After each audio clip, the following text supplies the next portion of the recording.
ओम नमः सिद्धेभ्यः। प्राकृत अनुरागी सभी महानुभावों को मेरा डॉक्टर पुलक गोयल का यथा योग्य अभिवादन। सादर जय जिनेन्द्र। प्राकृत जनागम प्रतियोगिता के 5वें सीजन में आप सभी का स्वागत है। आज इस वीडियो के माध्यम से प्राकृत जनागम प्रतियोगिता के पाठ्यक्रम के अंतर्गत शब्दार्थ क्रमांक 1918 से लेकर 1925 तक आपके सामने उपस्थित हो रहे हैं। ये सभी शब्द जम्बू द्वीप में जो बड़े बड़े पर्वत हैं, जिनके माध्यम से 7 क्षेत्र डिवाइड होते हैं, विभाग होता है, उन पर्वतों के नाम प्राकृत में क्या हैं वो आपको यहाँ पर प्राप्त होने वाले हैं। मैं इन सभी का एक बार उच्चारण करता हूँ। आप अपनी कॉपी में इन सभी शब्दों को नोट कीजिए। वीडियो को पॉज करके अपने उत्तर अपनी कॉपी में लिखिए और फिर इसी वीडियो में आपको उनके उत्तर मिलेंगे, उनसे मिलान कीजिए। पर्वत, पर्वत। वर्षधर, वर्षधर। हिमवान, हिमवान भी कहते हैं, हिमवन भी कहते हैं। हिमवान, महाहिमवान। निषद, नील। रुक्मी, रुक्मी। शिखरी, शिखरी। ये सारे शब्द आपके सामने आ चुके हैं। अब इनके प्राकृत रूप क्या होते हैं ये आपको बताया जाएगा। साथ में एक दो लाइन में इनके परिचय भी आपको मिलेगा। शब्दार्थ क्रमांक 1918। पर्वत, पर्वत। इसका प्राकृत रूप है पव्वओ।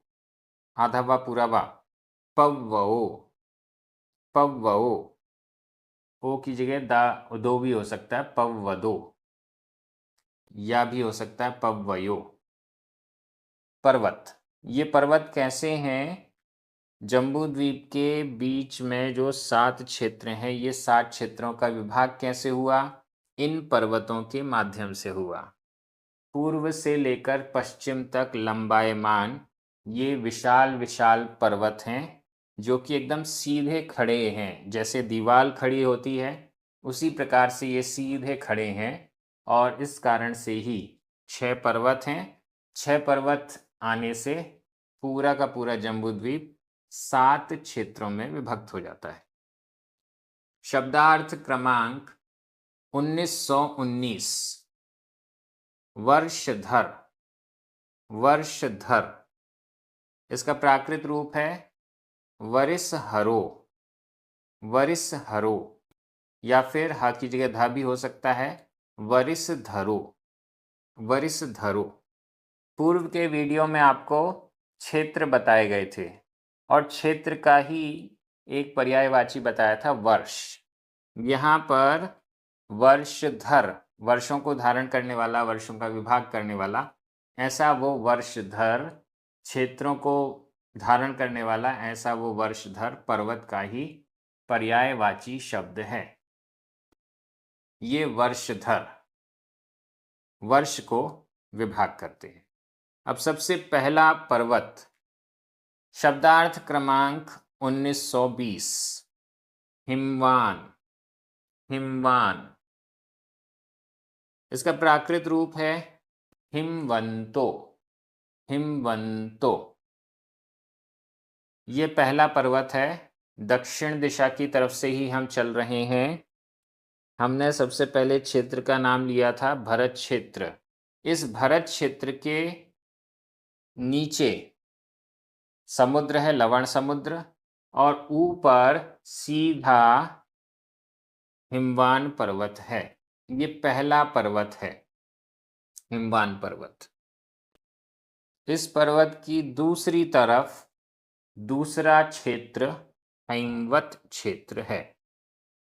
ये पहला पर्वत हुआ हिमवान। शब्दार्थ क्रमांक 1921। महाहिमवान, महाहिमवान। इसका प्राकृत रूप है महाहिमवंतो, महाहिमवंतो। महाहिमवान पर्वत है, ये दूसरा पर्वत है।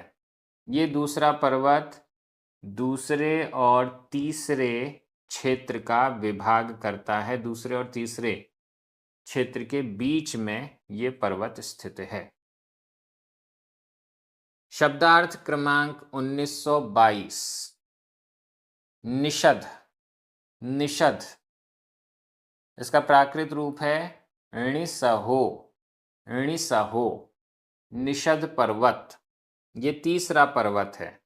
विदेह क्षेत्र के दक्षिण में ये निषद पर्वत है और इस निषद पर्वत के माध्यम से तीसरा क्षेत्र और चौथे नंबर पर जो विदेह क्षेत्र है इसका विभाग होता है। ये निषद नाम का तीसरा पर्वत हुआ। शब्दार्थ क्रमांक 1923, नील, नील। इसका प्राकृत रूप है नीलो, नीलो। ये हुआ चौथा पर्वत। ये विदेह क्षेत्र के उत्तर की दिशा में पर्वत है। विदेह क्षेत्र के दक्षिण में निषद पर्वत, विदेह क्षेत्र के उत्तर में नील पर्वत। इन दोनों पर्वतों के बीच में विदेह क्षेत्र है। नील पर्वत जो चौथे नंबर पर है वो चौथे और पांचवें क्षेत्र का विभाग करता है। नील पर्वत, ये सभी पर्वत जैसा कि पहले बताया दीवार की तरह नीचे, मध्य और ऊपर समान विस्तार वाले हैं। इनकी लंबाई अलग अलग है, हिमवंत से अधिक, और इनकी चौड़ाई भी भरत क्षेत्र से जितनी चौड़ाई है उससे दुगनी पहले पर्वत यानी हिमवान की चौड़ाई, उससे दुगनी दूसरे क्षेत्र की चौड़ाई, उससे दुगनी महाहिमवान की चौड़ाई। मतलब हिमवान पर्वत से महाहिमवान पर्वत की चौड़ाई 4 गुनी है। महाहिमवान पर्वत से निषद पर्वत की चौड़ाई और 4 गुनी है। इसके बाद निषद पर्वत की चौड़ाई और नील पर्वत की चौड़ाई बराबर है।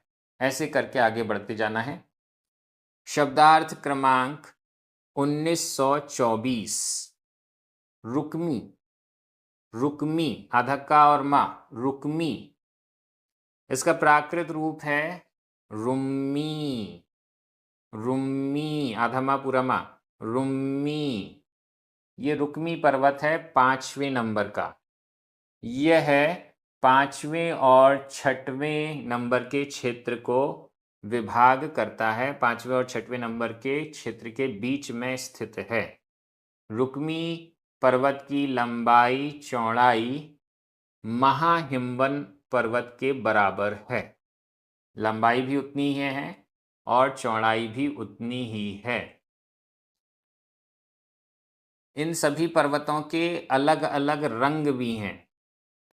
वैसे तो ये पर्वत दोनों तरफ से विचित्र मणियों से खचित हैं और स्वयं ही स्वर्णमय, रजतमय, तपे हुए स्वर्णमय, नीलमणि के समान ऐसे इनके अलग अलग वर्ण भी शास्त्रों में बताए गए हैं। शब्दार्थ क्रमांक 1925, शिखरी, शिखरी। इसका प्राकृत रूप है सिहरी, सिहरी, शिखरी पर्वत। ये शिखरी पर्वत अंतिम है 6वें नंबर का और इस पर्वत के माध्यम से 6वें और 7वें नंबर के जो क्षेत्र हैं उनका विभाग होता है। 7वां क्षेत्र है ऐरावत क्षेत्र। हम भरत क्षेत्र में हैं, इसके एकदम अपोजिट उत्तर में ऐरावत क्षेत्र है।